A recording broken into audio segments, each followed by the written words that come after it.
तुम्हारे लिए तुम्हारा दीन और हमारे लिए हमारा दीन। और किसी के झूठे खुदाओं को भी बुरा ना कहो कि वो पलटकर तुम्हारे सच्चे खुदा को बुरा कहेगा। और ये वाज़ेह तौर पे मौजूद है, इसलिए मैंने कभी भी आपके रिलीजन पे मैंने बात नहीं की, ना मैं करूँगा। क्योंकि हमारा मज़हब भी हमें ये अगर सिखाता है कि मैं 1 मिनट लोगे चुप हो जाऊंगा। क्यों नहीं करेंगे आप? बिल्कुल कीजिए मेरे रिलीजन पे बात। ये कौन सी बात हुई कि जो डॉक्ट्रिन लिखी हम उसको बोत ही नहीं सकते? हम कोई डिसरिस्पेक्ट नहीं कर रहे, हम just coating it the source. आप कह रहे हैं कि यूज ही मत करो। Why this prohibition? मैंने कोई डिसरिस्पेक्ट करी है? मैं बहुत रिस्पेक्ट से, अहद और पूरे एहतराम से कह रहा हूं। ये कौन सी लॉजिक है कि आप वहां जाओ ही मत? आप मेरे रिलीजन को बिल्कुल लाएं। आप कोट करें वर्ष वेद के, आप कोट करें वर्ष पुराणों के, उपनिषदों के, मैं उसका स्वागत करूंगा। भारत का एक हिस्सा तोड़ करके दिया जाए, जिसको आज की डेट में आसिफ साहब भारत भी मानने को तैयार नहीं, क्योंकि वो कह रहे हैं कि वो उनके हिसाब से हड़प्पन सिविलाइजेशन का पार्ट है। तो हमारे बनारस में 1867 में, आपको भी पता है डॉक्टर साहब के, वहां पे एक बनारस के हिंदुओं ने एक मूवमेंट शुरू की जिसे उर्दू हिंदी तनाज़ा कहा जाता है। एक बहुत बड़ा वो एक इशू था कि हम उर्दू को नहीं मानेंगे, यहाँ पे हिंदी नाफज की जाए। आगाज वहां से होता है। और हड़प्पन सिविलाइजेशन का भारतीय सिविलाइजेशन से कोई लेना देना नहीं है। तो वहां से हमारे दोस्तों ने कोशिश की, तो मंदिर रास्ते में आ रहा था, तो मंदिर के आगे से तो सड़क टेढ़ी करके गुजार दी गई, लेकिन आगे मस्जिद आ रही थी, तो मस्जिद का वजू खाना जो था वो अंग्रेज ने गिरा दिया। कीनेट है इस्लाम का कि एक मुसलमान दूसरे मुसलमान को मार नहीं सकता। उस तरह की तहरीक हमारे हिंदू भाइयों ने नहीं चलाई जिस तरह की उन्होंने बंगाल के मौके पे चलाई थी। उसको अपनी धरती माँ को काटना और उसकी तकसीम करार दे दिया। औरंगजेब पे जब आप मेरी मंदिर तोड़ते हो, वो दो कौमी नजरिया है, वही दो कौमी नजरिया। आपके हिसाब से पिक एंड चूज नहीं होगा सर। मेरी मंदिर क्यों तोड़ी गई? मेरे घर में आकर के, मेरे घर में आके। वो क्या वो क्या वहां बना हुआ था कजाकिस्तान में या उज्बेकिस्तान में? बात कि आप एडमेंट हैं हिंदुओं को दोष देने के लिए। इंडिया या विदाउट ब्रिटिश इंडिया, एक मनकता, एक खित्ता, एक जोग्राफियाई एक हिस्सा बनाना पड़ेगा मुश्तरक होके, जहां पे मुस्लिम मेजोरिटी होगी। हम हिंदुत्व को यहाँ पे और ज्यादा डोज में देंगे भारत में, क्योंकि हिंदुत्व को, भारत को हिंदुओं ने, वेद ने बनाया। हम डोज बढ़ाएंगे सर। ऑफिसर्स हैं, बल्कि मेरे अपना डिस्ट्रिक्ट जिला रहीमिया खान जो है, वहां का जो सीयू एजुकेशन है कस्तूरा जी शाद, वो भी एक हिंदू हैं, तो मौजूद हैं। और मेरा ख्याल है कि हमारे डिस्ट्रिक्ट रहीमिया खान में इतना बड़ा हाल कहीं किसी और जगह पे, इवन प्राइवेट हाल भी मौजूद नहीं है जितना कृष्णा मंदिर का हाल है, जिसमें एक वक्त में 10,000 लोग बैठ सकते हैं। लोग लड़े, हाँ हम कुछ बैटल हारे, ये सच है, लेकिन लड़े 400 साल लगा, गाड़ दिए गए 36 फीट नीचे। मुगल आज कहीं पे टॉयलेट साफ करते हैं या रिक्शा चलाते हैं। टू नेशन थ्योरी में आप बता रहे हैं हिंदू भाई मुसलमान भाई, कब बने आप मुसलमान भाई? Hi viewers, this is me Baha Imran and you're watching my YouTube channel. Viewers, सबसे पहले चैनल को सब्सक्राइब करें, वीडियो को लाइक करें, शेयर करें और बेल आइकॉन ऑन करना मत भूलिएगा, क्योंकि आज हमें ज्वाइन किया है मियां आसिफ अली ने पाकिस्तान से, और इंडिया से हमें ज्वाइन किया है अभिषेक मिश्रा जी ने। दोनों ही किसी तारुफ के मोहताज नहीं है और सोशल मीडिया पे इनकी जोड़ी बहुत जारी है प्रोग्राम्स के हवाले से कि काउंटर बहुत अच्छा कर रहे हैं, लोग बहुत पसंद कर रहे हैं इन दोनों को इकट्ठे। तो thank you so much Asif साहब आपका, और डॉक्टर साहब आपका भी बहुत शुक्रिया। Thank you for inviting me, always a pleasure. Asif साहब आपका भी बहुत शुक्रिया। बहुत शुक्रिया आपका, आपने एक दफा फिर मौका दिया डॉक्टर साहब के साथ बैठने का। चले इसी बहाने इनके साथ मुलाकात हो जाती है। लेकिन ये जो दूसरी बात आपने की ना काउंटर करने वाली, ये मैंने पहले भी कहा था कि कम से कम मैं तो काउंटर करने के लिए नहीं बैठता, मैं तो इसलिए बात करने के लिए बैठता हूँ ताकि मुकालमा जो है वो आगे बढ़े, जो मामलात हैं वो एक दूसरे की जो सोच है हम एक दूसरे तक पहुंचे और हम हिस्ट्री को दुरुस्त सिमत में लेके जा सकें और पता चल सके हमें कि हमारे एक दूसरे के बारे में क्या ख्यालात हैं और कहाँ पे गलतफहमियां पाई जा रही हैं और दूसरे के ख्यालात क्या हैं। तो इस हवाले से मैं बैठता हूँ और ये बड़ा अच्छा जा रहा है, मेरे ख्याल में ये बहुत पॉजिटिव जा रही है ये चीज। बिल्कुल सर, इससे रिलेटेड जो है आज हम टॉपिक लेकर आए हैं टू नेशन थ्योरी के हवाले से। हमने अपने लास्ट पॉडकास्ट में भी यही कहा था, इन पर डिस्कस हुआ था कि हम टू नेशन थ्योरी को भी डिस्कस करेंगे और उसके हवाले से जानेंगे कि आखिर इस थ्योरी का जो है मकसद क्या था और कितनी सिग्निफिकेंस है। मियां आसिफ साहब आपसे आगाज करते हैं, क्या कहना चाहेंगे टू नेशन थ्योरी को आप कैसे डिफाइन करें? मेरा ख्याल है कि आज आगाज डॉक्टर साहब की तरफ से कर लें। ताकि उसको फिर हम आगे डॉक्टर साहब आप भी नहीं, आप करें आसिफ साहब, मुझे कोई फर्क नहीं पड़ता, आप ही कर ले please, I come late, doesn't matter. कोई भी डॉक्टर साहब के ज़हन में ना पहले प्रोग्राम्स में भी बातचीत हमारी होती रही है, तो इनके बहुत सारे रिजर्वेशंस हैं, तहफ़्फ़ुज़ात हैं उस हवाले से, इनके अपना एक पॉइंट ऑफ व्यू में, इसलिए चाह रहा हूँ कि डॉक्टर साहब उससे कर लें, ताकि फिर वो, क्योंकि हमने जाना है क्लैरिटी की तरफ, मामले को हल करने की तरफ। जी डॉक्टर साहब। जी, तो मेरे कोई तहफ़्फ़ुज़ात तो नहीं है, अब मुझे नहीं पता आप तहफ़्फ़ुज़ात से क्या कह रहे हैं, बट ठीक है, इट्स अ टॉक। मैं इतना ध्यान नहीं देता कि कौन क्या बोल रहा है, और बात से बात ही निकलती है। तो बिकॉज मैं रिसर्च और राइटिंग तो इन सब्जेक्ट्स पे जिस पे मैं कर रहा हूँ उसका तो कोई रिलेवेंस ही नहीं है अभी। Nevertheless, two nation theory Pakistan का कॉन्स्टिट्यूशनल प्रिंसिपल है कि पाकिस्तान की जो एग्जिस्टेंस है उसकी लेजिटिमेसी आती है टू नेशन थ्योरी से। और टू नेशन थ्योरी के बारे में कोई डिटेल्ड स्टडी आज तक या रिसर्च या राइटिंग्स है नहीं available. Like every usual statement made by the Indian Muslims, it is also an abstract principle, जिसमें कि आपको ये पता नहीं कि इसका एग्जैक्ट कंटेंट क्या है, इसके assumptions क्या हैं, इसमें वेरिएशंस क्या हैं, वेरिएबल्स क्या हैं, कांस्टेंट क्या है, कुछ पता नहीं है। एक मोटा मोटी डिमांड ये थी कि भारत का जो मुसलमान है और भारत का जो हिंदू है, ये दोनों एक साथ नहीं रह सकते, क्योंकि ये डिफरेंट हैं ईच अदर से, एक दूसरे से, और ये बेहतर होगा कि इनको अलग कर दिया जाए, क्योंकि इनके खान पान, रहन सहन, खाना पीना, भाषा, कल्चर सब अलग है, और इस आधार पे उनको भारत का एक हिस्सा तोड़ करके दिया जाए, जिसको आज के डेट में आसिफ साहब भारत भी मानने को तैयार नहीं, क्योंकि वो कह रहे हैं कि वो उनके हिसाब से हड़प्पन सिविलाइजेशन का पार्ट है, और हड़प्पन सिविलाइजेशन का भारतीय सिविलाइजेशन से कोई लेना देना नहीं है, ये उनका आर्ग्यूमेंट है। अब इस आर्ग्यूमेंट से मैं ज़्यादा अभी नहीं जाऊँगा, but this is what it is, यही है टू नेशन थ्योरी। इस पर क्या बोले हम, कि मेरे हिसाब से the theory is a bogus theory, इसका कभी कोई हिस्टोरिकल रिलेवेंस रहा नहीं और ना ही कभी रिलेवेंस होगा।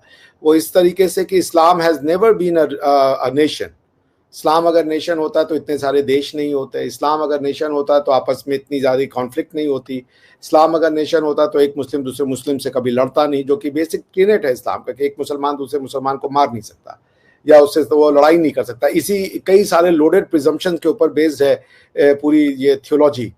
तो उसी में से जो एक इस्लामिक सेपरेटिज्म है कि हम सबसे अलग हैं, टू नेशन थ्योरी वहीं से आती है, आप कि हम अलग हैं, हम तुम में से नहीं हैं, और हम तुम में से कभी बनेंगे नहीं।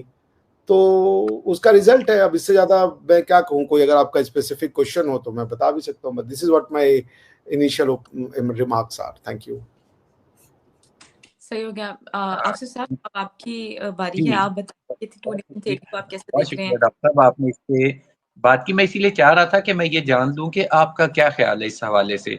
असल में जो टू नेशन थ्योरी है, या जिसे दो कौमी नजरिया कहा जाता है, ये कुछ होते हैं जो चीजें नजरिया जरूरत के तहत वजूद में आती हैं, कुछ चीजें होती हैं जो चली आ रही होती हैं।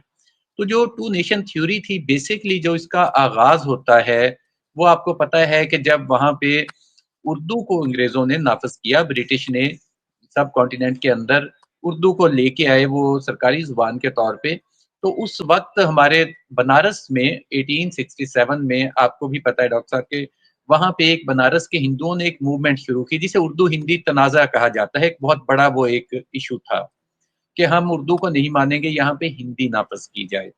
आगाज वहां से होता है। वो जो आगाज हुआ है वहां से कि हिंदू एक अलग कौम है और मुसलमान एक अलग कौम है, क्योंकि मुस्लिम्स ये समझते थे कि जो उर्दू है वो उनकी जुबान है, उन्होंने उसको अपना लिया। अगरचे वो बात आपकी ठीक है कि फोर्ट विलियम कॉलेज में इसकी वो हतमी रंग रूप जो दिया गया उर्दू को, तो उर्दू हिंदी तनाज़ा जो था बेसिकली वही दो कौमी नजरिए की बुनियाद बन गया, जिसमें इजाफा आगे चल के तकसीम बंगाल के मौका पर हुआ। अब बंगाल जो तकसीम किया था ब्रिटिश ने, वो कोई उन्होंने हमारी हमदर्दी में नहीं किया था, जिसे कह लें कि उन्होंने मुसलमानों की या हिंदुओं के लिए नहीं किया था, उन्होंने अपने हिसाब से इंतजामी तौर पे उसको तकसीम किया। वो तकसीम किया, वो चलता रहा, 1905-6 से मामला शुरू हुआ। लेकिन क्योंकि जो ईस्ट बंगाल था वहां पे मुस्लिम मेजोरिटी बन गई थी, और जो वेस्ट बंगाल था वहां पे हिंदू मेजोरिटी थी। और दूसरी बात यह है कि जो बंगाल का हिंदू था वो बहुत ज्यादा, जिसे कह ले, मालदार था, बहुत ज्यादा पावरफुल था, रिसोर्सफुल था, तो उनके लिए ये चीज नाकाबिले बर्दाश्त थी। 5-6 साल मूवमेंट चलती रही, हत्ता कि 1911 में आके जो बंगाल को तकसीम खत्म करवाई गई, वो जो थी उसने, मैं समझता हूँ कि जलती पर तेल डालने का काम किया। जहां से टू नेशन थ्योरी बिल्डअप हुई, इससे पहले कानपुर का 1892 का जो वाकया है, जब वहां पे सड़क चौड़ी की जानी थी, तो वहां से हमारे दोस्तों ने कोशिश की, तो मंदिर रास्ते में आ रहा था, तो मंदिर के आगे से तो सड़क टेढ़ी करके गुजार दी गई, लेकिन आगे मस्जिद आ रही थी, तो मस्जिद का वजू खाना जो था वो अंग्रेज ने गिरा दिया। हालांकि उसमें जब मामला हुआ म्यूनिसिपल कमेटी में, जो कुछ वहां के 1-2 हिंदू थे, उन्होंने भी मुसलमानों की हिमायत में ही वहां पे बात की थी। अच्छा, ये जो वाकयात थे, पे दर पे वाकयात होते जा रहे थे, इन्होंने टू नेशन थ्योरी को बिल्डअप किया, और ये बढ़ते बढ़ते एक नजरिए की सूरत में सामने आया कि जहां पे भी मुस्लिम मफादात की बात होगी, तो जो हमारे हिंदू भाई हैं वो उसको तस्लीम नहीं करेंगे, और जहां पे हिंदुओं की खालिस्तान बात आएगी, तो वहां पे मुसलमानों को अपने मजहब का, अपने रिलीजन का खतरा पैदा हो जाएगा। तो वो बड़ी, इसमें एक और बात का मैं इजाफा कर दूं कि 1901 में पंजाब भी तकसीम होता है। इससे खैबर पख्तूनख्वा काट के अलग कर दिया जाता है। जो आज का खैबर पख्तूनख्वा, उस वक्त NWFP के नाम से सूबा बनाया गया। 5 डिस्ट्रिक्ट जो पंजाब के थे, जो मुस्लिम मेजोरिटी के डिस्ट्रिक्ट थे, जहां पे ऑलमोस्ट 80%, 85% मुस्लिम मेजोरिटी थी, उनको काट के अलग कर दिया गया। अच्छा, उस तरह की तहरीक हमारे हिंदू भाइयों ने नहीं चलाई, जिस तरह की उन्होंने बंगाल के मौके पे चलाई थी। उसको अपनी धरती माँ को काटना और उसकी तकसीम करार दे दिया था। तो इस पे अगरचे उस वक्त 1-2 लोग बोले हैं, सर फजल हुसैन, सर छोटू राम ने बात की, लेकिन उस तरह की तहरीक यहाँ पे नहीं चलाई गई कि हमारा पंजाब का एक हिस्सा काट के अलग प्रोविंस क्यों बना दिया गया। जब इस तरह के सारे मामलात उठेंगे, जब ये चीजें सामने आएंगी, तो वो शेर है कि वक्त करता है परवरिश बरसों, हादसात यकदम नहीं हुआ करते। तो इसके पीछे भी बरसा बरस का एक कंफ्लिक्ट था जो चलता आ रहा था, जिसको आगे बढ़ते बढ़ते वो हत्ता के यहाँ तक पहुंचा कि वाकई ये जो 2 मजाहब हैं, जो 2 मजाहब के लोग हैं, ये एक दूसरे के साथ इकट्ठे रहना मुश्किल हो गया है। और इसका आगे चल के बहुत सी चीजें आई भी, इवन के जब आप हैरान होंगे इस बात पे कि जब 1930 में अल्लामा इकबाल ने जो खुतबा इलाहाबाद कहा जाता है जिसे, उसमें उन्होंने तकसीम की बात नहीं की थी। उन्होंने ये कहा था कि मैं ये समझता हूं कि आखिरकार बरे सगीर में पायदार अमन के लिए एक मौका ऐसा आएगा कि शिमाल मगरबी जहां पे इलाके जहां मुस्लिम मेजोरिटी है, उनको विद इन ब्रिटिश इंडिया या विदाउट ब्रिटिश इंडिया एक मनकता, एक खित्ता, एक जोग्राफियाई एक हिस्सा बनाना पड़ेगा मुश्तरक होके, जहां पे मुस्लिम मेजोरिटी होगी। अच्छा, इस पे दूसरी बात पे हम आ जाते हैं कि वही जब हमारे हिंदू दोस्तों ने तकसीम बंगाल पे जो इतनी बड़ी मूव चलाई कि नहीं तकसीम होने देना, जब 1947 में हुसैन शहीद सोहरवर्दी जो वजीर आजम थे बंगाल के, उन्होंने कहा कि हम बंगाल को मुत्तहिदा बंगाल के तौर पे अलग कंट्री बना लेते हैं, और उसकी जो आशीर्वाद उन्हें जो थी मिस्टर जिन्ना की तरफ से भी दे दी गई, तो उस पे हमारे कांग्रेस के दोस्त नहीं माने। उन्होंने कहा इस तरह नहीं हो सकता कि हम बंगाल को एक अलग मुल्क के तौर पे कबूल कर लें। यानी कि तकसीम बंगाल एक मौके पे अगर हराम है 1906 में, तो वो 1947 में जायज कैसे हो गई? और अगर तकसीम बंगाल हराम है कि एक तरफ मुस्लिम अक्सरियत बन रही है और एक तरफ हिंदू अक्सरियत, तो पंजाब की तकसीम कैसे जायज हो गई? ये जब चीजें चलती हुई आई, बनती बनती इकट्ठे होती गई, तो आखिरकार जो 2 कौमी नजरिया है जिसे कहा जाता है, असल में 2 कौमी नजरिए का मतलब ये था, उसका मतलब ये नहीं था कि सारे मुसलमान एक जगह पे सिमट के आ जाएंगे और अलग कंट्री बन जाएगा। पाकिस्तान बनने से पहले मिस्टर जिन्ना की इंटरव्यूज मौजूद हैं कि उनके और हमारे ताल्लुकात ऐसे ही होंगे जैसे दूसरे ममालिक के होते हैं, हमसाया ममालिक के। कोई उसमें ऐसा नहीं होगा कि दुश्मनी पड़ जाएगी, बातचीत हो जाएगी। तो इस तरह, यानी कि हम जो उस बात को ले लेते हैं कि खालिस्तान एक मुस्लिम मेजोरिटी का इलाका अगर बन जाए, दूसरा जो होगा वो हिंदू मेजोरिटी का हो जाएगा, तो इस तरह का 2 कौमी नजरिया नहीं था। अगर ये होता तो कायदे आजम कतन भी 1947 11 अगस्त को यह ऐलान ना करते कि आप में से हर कोई आजाद है, चाहे अपनी मस्जिद जाए, मंदिर जाए, गिरजा में जाए, गुरुद्वारे में जाए, जहां जाना चाहे हर कोई आजाद है जाने में। और दूसरी अच्छा, बात, जब चौधरी खलीफुर रहमान को उन्होंने वहां छोड़ा कि आप वहां पे मुस्लिम लीग को चलाएं हिंदुस्तान में, और आप वहां के जो मुसलमान हैं वो अपने मुल्क के साथ वफादार रहें। तो ये एक्चुअल मसला यही था कि जो मुस्लिम अक्सरियती इलाके हैं उनका एक अलग मुल्क बनना था जो दो कौमी नजरिए की बुनियाद था। और उसकी वजह भी खालिस्तान मैं समझता हूँ कि हमारे, अगर कांग्रेस उस वक्त तंग नजरी का मुजाहरा ना करती, ना मामलात होते, तो शायद दो कौमी नजरिया भी परवान ना चढ़ता। जी अच्छा, डॉक्टर साहब आप क्या कहना चाहेंगे? सर की जो है काउंटर भी कर सकते हैं। उसके अलावा आप क्या समझते हैं कि टू नेशन थ्योरी से हमने क्या पाया, क्या खोया? आप इस बारे में क्या कहना चाहेंगे? सर आप म्यूट है। Thank you. मैंने कुछ शेयर किया है, उसको आप ला दीजिए स्क्रीन पर। इस किताब का नाम है मासीर आलमगीर, ठीक है। Chapter 12, the 12th year of reign, 23rd January 1669 to 12th January 1670। Alright, आप इसको वेरीफाई कर सकते हैं।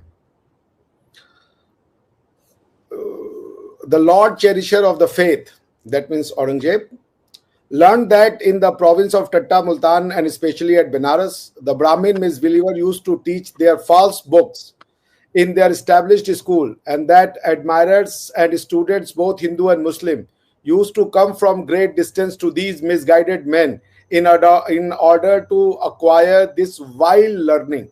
His Majesty, eager to establish Islam, issued orders to the governors of the province to demolish the schools and temples of the infidels, and with the utmost urgency put down the teaching and the public practice of the religion of these misbelievers. आइए आपको और मस्त मस्त चीजें पढ़ाते हैं।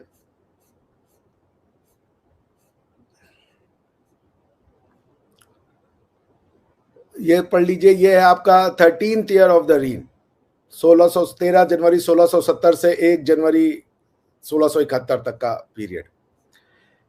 During this month of Ramazan, abounding in miracles, the emperor, as the promoter of justice and overthrower of mischief, as a knower of truth and destroyer of oppression, as the zephyr of the garden of victory and the reviver of the faith of prophet, issued orders for the demolition of the temple situated in Mathura, famous as the Dera of Keshara.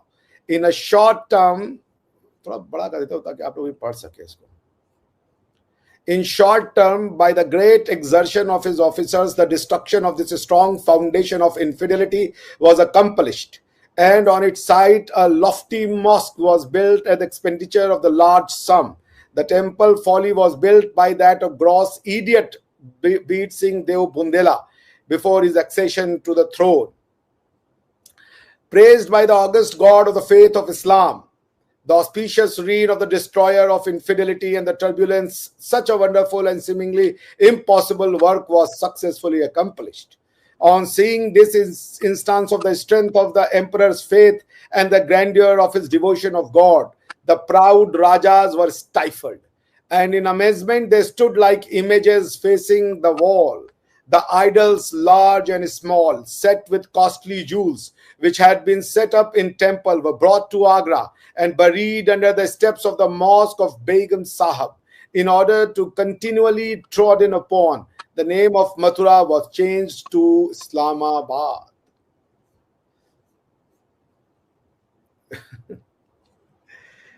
देखिए, समस्या यह है आप लोगों के साथ कि आप एडमेंट हैं हिंदुओं को दोष देने के लिए, और मुझे लगता है कि अब इसका ना, I mean talking to Pakistan is I have given up, कोई फायदा नहीं है। वही घिसी पिटी कम्युनिस्टों की स्टोरी भी चला रहे हैं, आपके अपना कुछ नॉलेज भी नहीं है आपका, because I think Pakistanis can't do any real वो जैसे कह लीजिए रिसर्च। वो कम्युनिस्टों की किताब पढ़ के हिंदुओं ने ऐसा कर दिया, आप मंदिर तोड़ दें, मंदिर की मूर्ति ले जाके मस्जिद के पैर के नीचे दबा दें, और उसके बाद कहें कि औरंगजेब रहमतुल्लाह अलैह है। तो ये आप लोग, आई मीन, चलिए आगे बढ़िए इसी पे। There is nothing else. Two nation theory में आप बता रहे हैं हिंदू भाई मुसलमान भाई, कब बने आप मुसलमान भाई? कैसे बने मुसलमान? अजम्पशन कैसे कर लिया कि मुसलमान एग्जिस्ट करते थे? किन सर्कमस्टांसेस में आप मुसलमान बने? आपको ये तो मुस्लिम किताब है, मैं आपको एक और दे देता हूँ, आप पढ़ लीजिए। बहुत अच्छे स्कॉलर हैं एमजे अकबर साहब, उनकी किताब है पाकिस्तान द टिंडर बॉक्स। जब यहाँ पे कन्वर्ट किया गया, जैसे अब आपको मैं हिंदू कन्वर्ट कर दूं मुसलमानों के बीच में, तो आप कैसे रहेंगे वहां पे?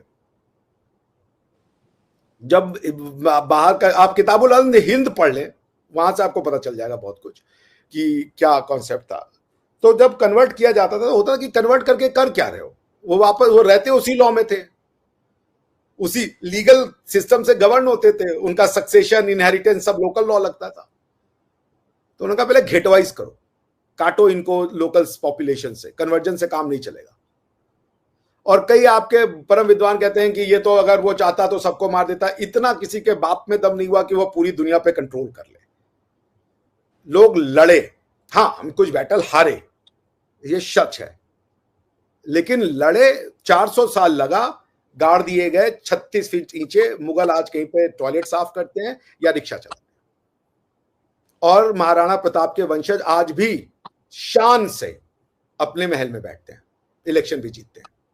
आपके यहाँ के मुगल कहाँ हैं मुझे नहीं पता। और रही बात कि हिंदू दोषी है, हिंदू बदमाश है, मुसलमानों को परेशान किया है, यही अगर आपको प्रूफ करना है तो मैं एक्सेप्ट करता हूं। आपको पाकिस्तान बहुत बहुत मुबारक हो, आप इसी शिक्षा में जिए और बच्चों को यही पढ़ाएं, क्योंकि आपसे मैं बात करके नहीं जीत सकता, आपको स्वयं से बात करना। यदि आप मानते हैं जो आप बोल रहे हैं वही सच है तो उसी पे लगे रहिए। आपको जो आंसर मिलेगा वो आंसर मिलेगा आपके ही कर्मों के द्वारा। इस्लाम अगर एक एडहेसिव, हम हिंदुत्व को यहां पे और ज्यादा डोज में देंगे भारत में, क्योंकि हिंदुत्व को, भारत को हिंदू ने, वेद ने बनाया। हम डोज बढ़ाएंगे सर, आप भी इस्लाम का डोज बढ़ाइए।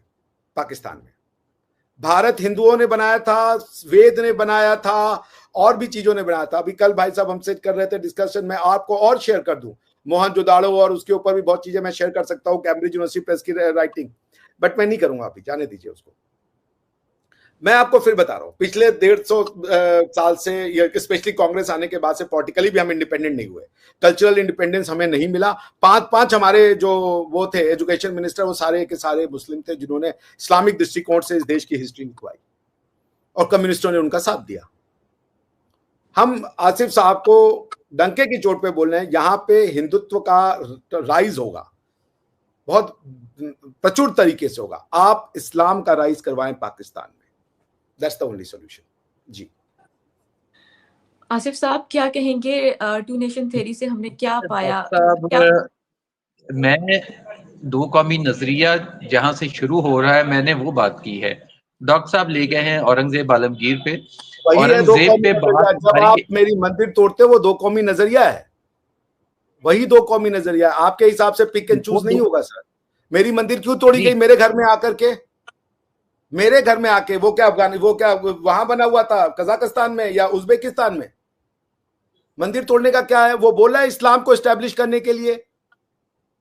यही है दो कौमी नजरिया, कि यहाँ के सब टीचिंग गलत है। यही है दो कौमी नजरिया, कि आप ही सही है बाकी सब गलत है। यही है दो, तुम्हें तुम्हारा भगवान, हमें हमारा भगवान, हम तुमको नहीं पूछेंगे, तुम हमको मत पूछो। ये आपको पता है कहां से आ रहा है अलनफल? ये है दो कौमी नजरिया। देखें, पहली बात तो ये कि इस्लाम का वाज़ेह नजरिया है कि लकुम दीनुकुम वलिया दीन, तुम्हारे लिए तुम्हारा दीन और हमारे लिए हमारा दीन। और किसी के झूठे खुदाओं को भी बुरा ना कहो कि वो पलटकर तुम्हारे सच्चे खुदा को बुरा कहेगा। और ये वाज़ेह तौर पे मौजूद है, इसलिए मैंने कभी भी आपके रिलीजन पे मैंने बात नहीं की, ना मैं करूंगा, क्योंकि हमारा मजहब भी हमें ये सिखाता है कि मैं 1 मिनट लोगे चुप हो जाऊंगा। क्यों नहीं करेंगे आप? बिल्कुल कीजिए मेरे रिलीजन पे बात।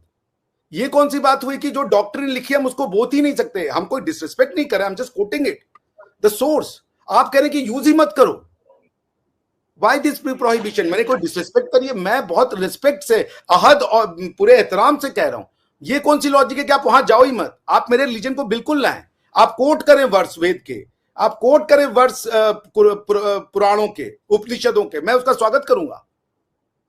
मगर ये कौन सी बात है कि आप मेरा यूज ही नहीं, आप इस्लाम के नाम पे इस देश को तोड़ दो और कह रहे इस्लाम की बात ही मत करो। टू नेशन थ्योरी की बात बिना इस्लाम के कैसे हो जाएगा?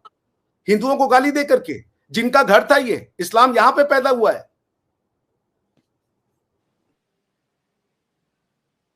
देखें, बात वही है, अगर तो आपने करनी है मजहब पे डिबेट, तो मेरा ख्याल है डॉक्टर जाकिर नाइक जैसे लोग आपके पास मौजूद हैं, आप उनसे मजहब पे डिबेट कर सकते हैं।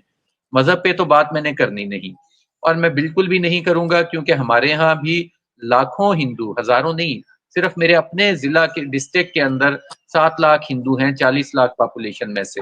तो हमारे यहाँ लाखों हिंदू, सिख, क्रिश्चियन, हर मजहब के मानने वाले मौजूद हैं, इवन बिहाई मौजूद हैं, दूसरे हैं, और वो लोग हुकूमती हिस्सा भी हैं, मिनिस्टर्स भी हैं, पार्लियामेंट के मेंबर्स भी हैं, ऑफिसर्स भी हैं, बड़े बड़े ऑफिसर्स हैं। बल्कि मेरे अपना डिस्ट्रिक्ट जिला रहीम यार खान जो है, वहाँ का जो सीईओ एजुकेशन है कस्तूरा जी शाद, वो भी एक हिंदू हैं, तो मौजूद हैं। और मेरा ख्याल है कि हमारे डिस्ट्रिक्ट रहीम यार खान में इतना बड़ा हाल कहीं किसी और जगह पे, इवन प्राइवेट हाल भी मौजूद नहीं है जितना कृष्णा मंदिर का हाल है, जिसमें एक वक्त में 10,000 लोग बैठ सकते हैं। और एक चाबी उन्होंने मुझे भी उसकी दी हुई है, कांजी राम साहब ने, जो वहाँ के हमारे ऑर्गेनाइजर हैं, कि आप भी जब चाहें यहाँ पे आएं। तो मजहब पे तो मैंने बात करनी नहीं। दूसरी बात यह है कि मैंने बात की थी उर्दू हिंदी तनाजे की, जहां से काम शुरू हुआ। उसके बाद आगे आ जाएं, तकसीम बंगाल की मैंने बात की। आपने इन दोनों पे बात नहीं की, आप उठा के चले गए औरंगजेब पे। अगर जो बात है, जो दो कौमी नजरिया जहां से शुरू हो रहा है, वो ब्रिटिश के आने के बाद हुआ है। इससे पहले यहाँ पे दो कौमी नजरिए का वजूद नहीं था। सब लोग यहाँ पे जो रह रहे थे, मेरा नहीं ख्याल कि कोई एक भी ऐसा मुगल रूलर भी होगा, मुगलों से पहले भी जो थे, जो लोधी थे, दूसरे थे, उनमें भी, खिलजियों में भी, किसी में भी, कि जिसके जर्नैल हिंदू ना हो, जिसके जो मिनिस्टर्स हैं वो हिंदू ना हो, आला ओहदों पे हिंदू ना फाइज हो। तो यहाँ पे अक्सरियत जो 95% रूलर्स की नजर आती है, अल्तमश से शुरू हो के बाद तक, उसमें हिंदू एक बड़ी अहम पोस्टों पे फाइज रहे हैं और मौजूद रहे हैं। हुकूमत में उनका हिस्सा रहा है, उनका कारोबार जिंदगी में हिस्सा रहा है, और बड़े पैमाने पे रहा है। तो इसलिए ये हम नहीं कह सकते कि एक जो है वो दूसरे की जिद है, अगर एक आएगा तो दूसरा नहीं होगा। अगर ऐसा होता तो कन्वर्जन होती, बड़े पैमाने पे नहीं हुई। हम लोग भी, जो यहाँ पे भी इस्लाम आया है, जो मौजूदा पाकिस्तान का इलाका है, यहाँ पे भी सूफिया के जरिए आया है। यहाँ पे तलवार के जोर से इस्लाम नहीं फैला। यहाँ पे जो संत लोग होते हैं, जो साधु लोग होते हैं, उन्होंने मुसलमान किया है लोगों को। कोई तलवार रख के किसी का कोई मजहब नहीं चेंज करवा सका ना उस वक्त। अगर मजहब तलवार के जोर पे ही चेंज करवाना होता तो 1947 अभी दूर नहीं गया, उस दौर में भी मजहब नहीं चेंज हो सका। मजहब तो तलवार के जोर पे चेंज होता भी नहीं है। ये उन्होंने चेंज जो करवाया है संत लोगों ने, जो यहाँ पे बड़े बड़े नोबल थे, उन्होंने आके कन्वर्जन जो हुई है उनकी वजह से हुई है। तो जो असल इशू है, जब तक हम उसे एड्रेस नहीं करेंगे, मैंने पहले भी आपसे ये बात की कि अगर अब कांग्रेस की जब हुकूमतें बनती हैं, वजारतें आई हैं, आपको भी पता है 1935 वाले एक्ट के बाद जब इलेक्शन हुए और वजारतें बनी, तो वहां पे वंदे मातरम शुरू हो गया, स्कूलों के अंदर करवाना शुरू कर दिया गया। तो जाहिर बात है उस पर एक रेजिस्टेंस आनी थी दूसरी तरफ से। हम लोग कभी भी उस वक्त तक नतीजे पे नहीं पहुंच सकते जब तक हम ये नहीं सोचेंगे कि आखिर मामलात बिगड़े क्यों हैं। ब्रिटिश के आने से पहले, इवन के 1857 की जब वॉर हो रही है, उसमें जब अगर हिंदू, मुस्लिम, सिख सब लोग इकट्ठे हैं, क्रिश्चियन, हर कौम उसमें मौजूद है, तो क्या हुआ ऐसा कि ब्रिटिश के कब्जे के बाद हिंदू मुस्लिम जो तनाज़ात थे इतने ज्यादा बढ़ गए। जब तक हम उस चीज को एड्रेस नहीं करेंगे, हम नतीजे पे नहीं पहुंच सकते। जी डॉक्टर साहब, आप क्या कहना चाहेंगे? फाइनल रिमार्क्स अपने क्या देंगे?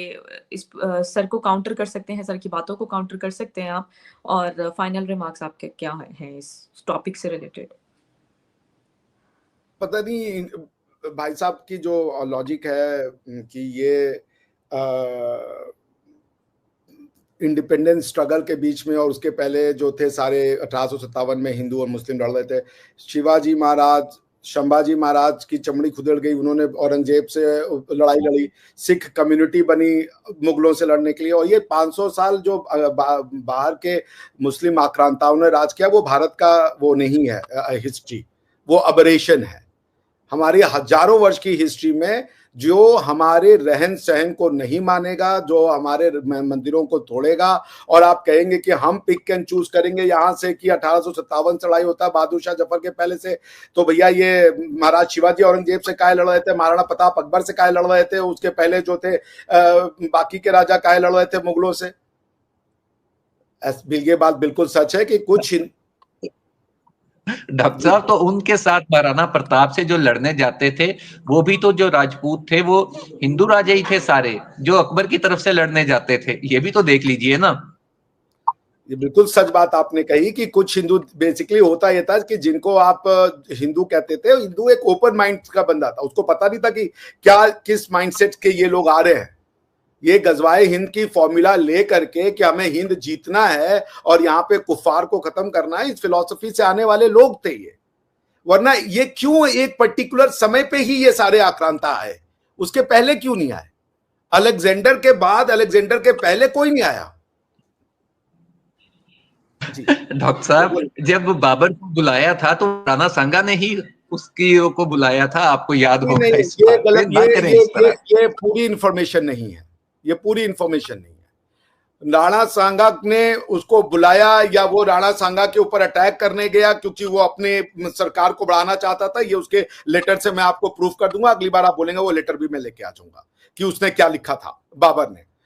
बाबरनामा बहुत जंग बाद में हुई है, इब्राहिम लोदी के बाद हुई है ना बाबर की। बाबरनामा बहुत क्लियर है इस बात पे, मैं आपको बाबरनामा लेके आ जाऊंगा अगली बार, आप छोड़ दें।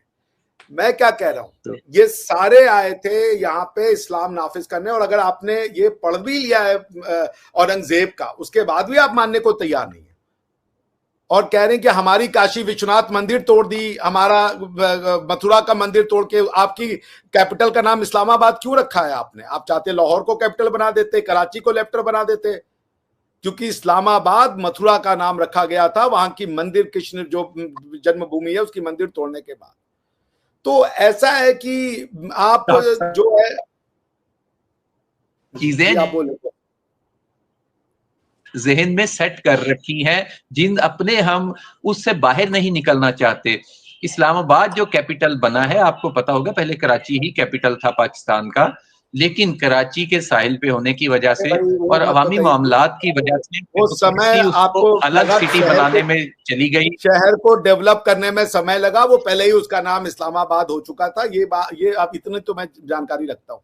पॉइंट ये है कि हिस्ट्री आपने मुगलों की पढ़ाई, खुद को मुगलों का वंशज बताते हैं आप, और उसके बाद आप हमसे ये भी आर्ग्यू कर रहे हैं कि हम ही गलत बता रहे हैं। देखिए ऐसा है ना आसिफ साहब, जब वेंचर कौन बताता है यार अपने आप को? हम तो नहीं कहते कि मुगलों के वारिस हैं। दिल्ली आपके पास है, दिल्ली के तख्त पे आप लोग बैठे हैं, आप वारिस हैं मुगलों के। हम उनके कैसे वारिस हो गए? हम तो मुगलों को जिहादी और आतंकवादी मानते हैं, हम उनको अच्छा नहीं मानते। मुगलों का हमारे यहाँ कोई रिस्पेक्ट नहीं है। वो आकर के उन्होंने हमारे मंदिरों को तोड़ा, यहाँ पे इस्लाम को नाफिज करने की कोशिश की, यहाँ पे जजिया टैक्स लगाया, हम उनको अपना नहीं मानते। हम क्यों माने उनको? जजिया टैक्स लगाने वाले को, हमको हमारे घर में मंदिरों को, मंदिर महमूद गजनवी ने तो ठीक है तोड़े हैं, उसमें उसकी तो कोई कह भी नहीं सकता, उसको निगेट भी नहीं कर सकता। लेकिन यार इसने अकबर ने, हुमायूं ने या शाहजहां ने, जहांगीर ने कौन सा मंदिर तोड़ा है यार? बहुत से तोड़े, मैं आपको लिस्ट भेज दूंगा, मैं आपको बता दूंगा, मैं बिना पढ़े बात नहीं करता। देखिए ऐसा है आसिफ साहब, बल्कि अकबर के बारे में, अकबर को तो हमने खुद हमारे लोगों ने मजहब से खारिज कर रखा है, उसको तो बिल्कुल वो कहते हैं कि वो वापस आ गया था, दीने इलाही की वजह से वापस वो आ गया था, उसकी चिंता जाने दे, उसको जब डांट पड़ी तो ही केम बैक। पॉइंट ये है नहीं, वापस नहीं आया था वो, सारी जिंदगी उसी पे लगा रहा, वो तो बेचारा जहांगीर वापस आया था, अकबर तो वापस नहीं आया था। अकबर भी वापस आ गया था, उसने बाद में जो है वो जो जब उसके जो उलेमा लोग थे उन्होंने उसको बोला कि ये तुम नहीं कर सकते हो, वरना तुम्हारी जो राजपाट है वो इलीगल हो जाएगा, क्योंकि तुम कुरान के नाम पे, और जो तुर्किश अंपायर था, ऑटोमन अंपायर के लॉयल्टी में लेते हो, जो वो है क्या कहते हैं उसको, खलीफा। तो कह रहे नहीं, मैं उस पर नहीं जाना चाहता। पॉइंट मैं आपसे ये कह रहा हूँ आसिफ साहब, उस्मान वाला जो है, उस्मानियों वाला भी शायद आपके जहन में ऐसे ही है। उस्मानी सल्तनत के साथ मुगलों का कोई लेन देन नहीं था, ना ही इन्होंने कभी उसके वो अंडर आए सब हैं या वो उनकी दोस्ती की। एक ही क्लैन के लोग थे, ऐसा नहीं है। सुल्तान टीपू सुल्तान ने ट्राई जरूर की थी कि उनके साथ मिलके, उसने फ्रांसीसियों की तरफ भी ट्राई की थी, उसने सुल्तान सलीम की तरफ भी ट्राई की थी कि उनको साथ मिलाया जा सके ब्रिटिश के मुकाबले के लिए। मैं क्या कह रहा हूँ कि ये टीपू सुल्तान तो मेरे ख्याल से उसकी ओरिजिन मुझे नहीं याद आ रही है, मगर ये तो तुर्क थे ना, ये तो उज्बेक और मंगोल रीजन के थे, वही आपके वो भी थे। टीपू सुल्तान पंजाबी था, टीपू सुल्तान पंजाबी था। अच्छा, मुझे नहीं पता आपके लिए शायद सही बात। और मैं इसीलिए तो कहता हूं कि अगर सब कॉन्टिनेंट में सबसे ज्यादा कहीं पे भी कोई जीदार लोग निकले हैं ब्रिटिश का मुकाबला करने के लिए, वो पंजाबी ही निकले हैं, चाहे वहां पे या इधर से महाराजा रंजीत। सबसे जांबाज लोग निकले जिन्होंने इस्लामिक, बिकॉज हमारे पास 2 बार अटैक हुए ना, इस्लाम हमारा नहीं है भाई, इस्लाम बाहर की चीज है। यहाँ से जिन्होंने उनसे लड़ा वो लेते, शिवाजी महाराज, चाहे महाराणा प्रताप हो, चाहे महाराज अमर सिंह हो, बहुत सारे ऐसे योद्धा ने लड़ा और इनको फिर अंत में हटाया। 500 साल की एक एबेरेशन है। 900वीं या 8वीं शताब्दी में वो आया, क्या नाम है, मोहम्मद बिन कासिम, उसको रोका गया। उसके बाद गजनवी आया, गजनवी को रोका गया। उसके बाद दिल्ली गिरा 1142 में बैटल ऑफ तराइन में, जब पृथ्वीराज चौहान ने एक बार माफ कर दिया था मोहम्मद गौरी को। उसके बाद उसने दोबारा अटैक किया, वो दोबारा ये पृथ्वीराज चौहान हार गए, वो वहां पे बंदी बना लिए गए। और जहां पे उनकी कब्र है पृथ्वीराज चौहान की, वहां पे लिखा है यहाँ पे थूक करके और चप्पल मार करके जाए। बाय द वे, एनीवेज आप देख लीजिएगा, यूट्यूब पे मिल जाएगा। ये मेरे लिए नहीं, बस कब्र कहाँ पे है उनकी?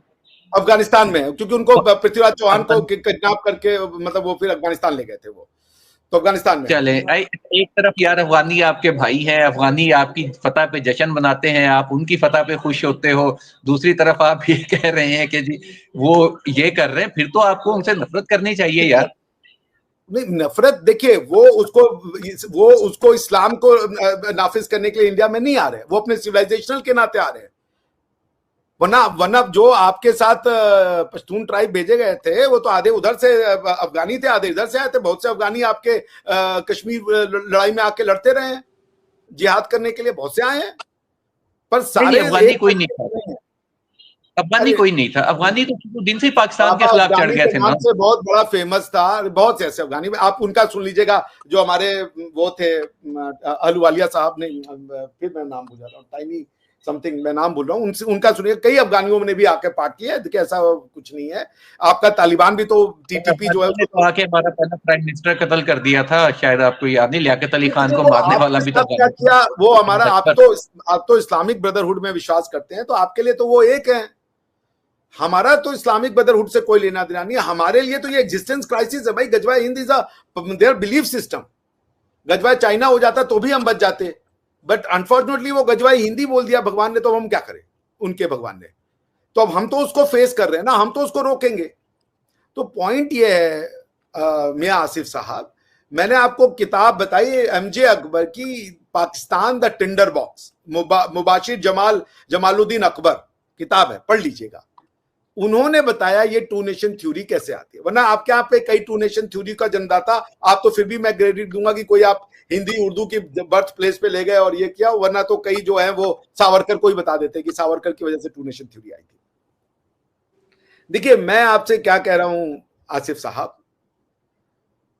आप एक बात कह रहे हैं जो बात सबको पता है, और मैं उसका सम्मान भी करता हूं, क्योंकि वो आपके लिए नॉलेज सिस्टम है। आपको अंदर बैठना पड़ेगा कि क्या इस थ्योरी से आप प्रमोट हो रहे हैं और प्रोग्रेस कर रहे हैं। यदि हो रहे हैं तो आप कायम करिए, आगे बढ़िए इस पे, और इसको जो है आप बढ़ाइए, मजीद बढ़ाइए, और ज्यादा बढ़ाइए, और ईश्वर आपको इसमें कामयाबी वो करे। टू नेशन थ्योरी को आप प्रमोट करें। हमारी थ्योरी क्लियर है, भारत हजारों साल से बना है, यहाँ पे प्रैक्टिसेस डेवलप हुई, धीरे धीरे धीरे वो एक ऑर्डर में कन्वर्ट हुआ। और वो ऑर्डर, जैसे अब कल आप बता रहे थे, जो आपसे हमारी बातचीत हो रही थी कि हम आपसे अलग है। भारत में कहा जाता है हर 5 कदम, हर 5 कोस पे बोली और खाना और पानी और स्वाद सब चेंज हो जाता है। ये हमारे यहाँ का लोकल वो है कि हर 5 कोस पे भारत चेंज हो जाता है। तो पॉइंट ये है कि आप अगर इससे सहमत है कि सब हिंदुओं की गलती है और हिंदू एक दुष्ट कौम है और उसने मुसलमानों को बहुत वो किया है, प्रताड़ित, तो आप चलते रहें, किताबों में है ही है, दुष्ट कौम है, और भी पढ़ा दीजिए इसको, और यही बताते रहिए कि हिंदुओं ने कभी मुसलमानों के ऊपर ही जोर जबरदस्ती करते रहे। मुसलमानों ने कोई जोर जबरदस्ती नहीं की। मुसलमान बहुत अच्छे लोग थे, निहायती शरीफ, ईमानदार, और पूरी दुनिया ही पागल है। चाइना जो ये कहता है कि इट्स अ मेंटल प्रॉब्लम, वो भी पागल है, हम भी पागल हैं, यूरोप परेशान है, वो भी प्रॉब्लम में पागल है, सारी दुनिया पागल है। भाई साहब, ज्ञान आप लोग के पास है, मैं उसका सम्मान करता हूं, नतमस्तक हूं और अपना सर झुकाता हूं कि आप इसी पे आगे बढ़ें। कभी ना कभी आप अपना रास्ता खुद पाएंगे, और ईश्वर करे, जो अल्लाह करे, जहां पे सही रास्ता होगा वहां पहुंच जाएंगे। हमारी आपको यही दुआ है। फाइनल रिमार्क्स आसिफ साहब आपके, प्लीज 2 मिनट में वाइंड अप करते हैं इसको, प्रोग्राम को। प्लीज अपने फाइनल रिमार्क्स दीजिएगा। डॉक्टर साहब, ये जो आप भारत वाली फिर बात ले आए हैं, इस पे हम यकीनन बात करेंगे। इस पे ये हमारा अलग टॉपिक है, उस तरफ अभी हमने नहीं जाना। वो रिबाहा के साथ ही हमारी बात हुई है, इस पे हमने बात करनी है, क्योंकि जो मैंने बात की थी कि पंजाबी और संस्कृत इंटायरली डिफरेंट लैंग्वेजेस, इस पे हमने बात करनी है। उसके साथ ही ये जो भारत वाला भी उसमें काफी हद तक आ जाएगा, तो उसको तो अभी इस तरफ नहीं जाने देना। हमने 2 नेशन थ्योरी पे बात की है, और मैंने वाज़े तौर पे आपको जो बेसिक सर्कमस्टांसेस थे जो उस वक्त बने हैं 2 कौमी नजरिए के, जो 2 नेशन थ्योरी के, वो बताए हैं। उनमें से आप किसी एक पर भी ना आपने जवाब दिया है। उर्दू हिंदी तनाज़ा पे आपने बात नहीं की, तकसीम बंगाल पे आपने बात नहीं की, जब मसाइल जो वजूहात बनी हैं उन पे नहीं की। तो ये बल्कि अभी अच्छा चंद दिनों के बाद हमने एक और बात भी करनी है, भगत सिंह की बरसी आने वाली है, रिबाहा नोट कर लीजिएगा, डॉक्टर साहब के साथ उस पे भी होगी। अब भगत सिंह जी को जिस तरह फांसी लगवाया गांधी जी ने, सिर्फ अपनी लीडरी के चक्कर में बेचारे को लटकवा दिया, वो उस पे हम बात करेंगे, अभी तो उस पे नहीं जाना, नोट कर ले बात। अच्छा, गांधी भी इविल है, राइट? गांधी जी भी नहीं कह रहा, मैंने बात नहीं की, मैंने तो जी कह के यार नाम लिया, हम तो इवल करा, मैंने गांधी जी कहा है। अच्छा, उस पे हम बात करेंगे। रिबा ये नोट कर लें, भगत सिंह की बरसी पे ना हमने एक प्रोग्राम करना है, ठीक है? देखिए ऐसा है ना, क्या नाम है आसिफ साहब। अच्छा, तो बात मैं ये कर रहा हूँ कि आप उन वजूहात पे जाना नहीं चाह रहे हैं जड़ें, जो हालात आप सुन लीजिए। 2 नेशन थ्योरी की जड़ें जो है आपने भारत की आइडेंटिटी तक ले जाके जोड़ दी उसको। 2 नेशन थ्योरी से अब आप इवन हड़प्पा को और भारत को भी अलग करना चाहते हो, संस्कृत को और पंजाब को भी अलग करना चाहते हो। वो तो अलग है सर, करना क्या चाह रहा हूँ, मेरे चाहने से क्या होता है, जो चीज ही अलग है उससे तो जो अलग है तो वो अलग है, तो उस पे तो ऐसे नहीं हो सकता ना कि मैं चाहूं भी तो नहीं जोड़ सकता। क्या वो तो मैं जरूर आपका ज्ञान सुनना पसंद करूंगा कि हड़प्पा जो है, बाकी का नहीं पता कि हड़प्पन सिविलाइजेशन जो कि खैर एनीवेज वो कैसे अलग है, जरा ले आइएगा। मुझे पता है 1-2 आप ये इंग्लिश ऑथर को लेके आएंगे, आई होप मार्शल एंड सलीवान के अलावा भी कुछ आपके पास होगा। अदरवाइज तो मैं आपसे ऑथर्स की भी बात नहीं करूंगा, मैं खुद उसमें से आपसे उस पे बात होगी। और वो वाकई ये एक हकीकत है जो मैं तो इस बात पे कहता होता हूँ दोस्तों से कि हमें अपने ऊपर बड़ा फख्र करना चाहिए, प्राउड फील करना चाहिए, जिस जो नेशन हमारी है, जो हमारा एक मौजूद है सिलसिला। तो बल्कि डॉक्टर मुबारक अली हमारे एक दोस्त हैं जो यहाँ पे लेफ्ट के बहुत बड़े राइटर हैं, जिन्हें लिबरल राइटर कहा जाता है, उनके भी इस बात से मैं मुत्तफिक हूँ काफी अरसे से, जो वो ये कहा करते हैं कि 2 नेशन थ्योरी को जब मान रहे हैं तो आप हड़प्पन सिविलाइजेशन को कैसे एक्सेप्ट कर रहे हैं? लॉर्ड शिवा को कैसे एक्सेप्ट कर रहे हैं आप? योग को कैसे एक्सेप्ट कर रहे हैं आप? मैं यही कह रहा हूँ, इस पे हमने बात करनी है अलग से, क्योंकि ये जो सारा कुछ आया है, ओम नमः शिवाय बोलना पड़ता है, और सूर्य नमस्कार में भी सूर्य को नमस्कार करना पड़ता है योग में करते समय। तो और जो पशुपति सील है उसमें वो बड़े योगिक, क्योंकि जो उसको शिव की, जो उसको माना गया कि वो शिव है पशुपति सील में, वो उनके योगिक पोजीशन के कारण ही माना गया। तो जो प्री हिस्टोरिक टाइम में जो शिवा की उत्पत्ति, खैर एनीवेज उस पर हम फिर कभी बात कर लेंगे आपसे सरकार। हालांकि अच्छा, इस प्रोग्राम को, ये 40 मिनट का प्रोग्राम हो गया, इसको हम प्रोग्राम को यहीं पे वाइंड अप करते हैं। नेक्स्ट प्रोग्राम में ये सारे जो क्वेश्चंस हमने एंड पर एक सवालिया निशान के तौर पे छोड़े हैं, इस पर भी हम प्रोग्राम रखेंगे और वो भी डिस्कस करेंगे, डिबेट करवाएंगे डॉक्टर साहब की और आसिफ साहब की। तो आसिफ साहब बहुत शुक्रिया वंस अगेन, अभिषेक सर आपका भी बहुत शुक्रिया, व्यूवर्स आपका भी बहुत शुक्रिया कि इस पॉडकास्ट को आप एंड तक हमारे साथ देखते हैं और अपनी राय का इजहार भी करते हैं। तो हमें इस पॉडकास्ट से रिलेटेड भी अपनी राय का इजहार जो है कमेंट सेक्शन में जरूर कीजिएगा। नेक्स्ट प्रोग्राम तक के लिए हमें दें इजाजत। Thank you so much.